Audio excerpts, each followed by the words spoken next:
Welcome back. Two children were hit by vehicles in the past 2 weeks while they were on their way to school in Grand Forks. Luckily, neither of them suffered serious injuries. Today, a member of the Safe Kids organization in Grand Forks reminded drivers to understand the rules of the road. As Valley News Team's Neil Carlson shows you, many drivers don't. Patty Olson of Safe Kids in Grand Forks says it takes the commitment of all drivers, not just parents, to keep our children safe. One of the issues is the speed of vehicles in school zones and the drivers not paying attention to crosswalks. So what do these solid lines mean?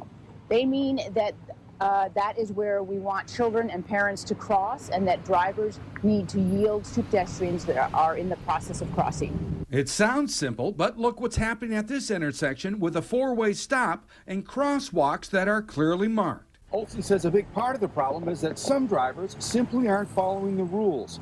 For instance, this driver didn't stop before the crosswalk and actually rolled all the way through it without coming to a stop. And it happens time after time. Drivers don't make a complete stop for the stop sign, and they don't stop before they get to the crosswalk. Right, and if you're at an intersection where you don't have a clean line of sight, stop at before the crosswalk, and then once you know there are no kids coming down the sidewalks, you can pull ahead and see if you can turn. Matt Wald says he sees a lot of crazy drivers in the mornings, and he walks his child to school. Watched an accident on the way to work yesterday.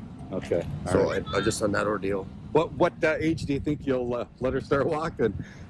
18? Yeah, somewhere in there probably. That's probably about the best bet. 18 maybe, 16, 17, she's lucky. It's all common sense. Slow down and follow the rules of the road to keep our kids safe. In Grand Forks, Neil Carlson, Valley News Live. Patty Olson also says put down your cell phones. She suggests taking a different route to work if you don't have your kids, and your current route takes you past a school.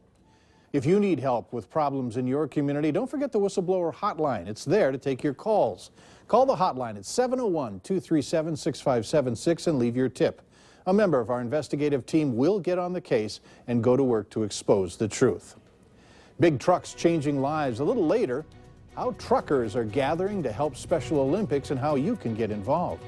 But first, why pregnant mothers in the U.S. may be in danger.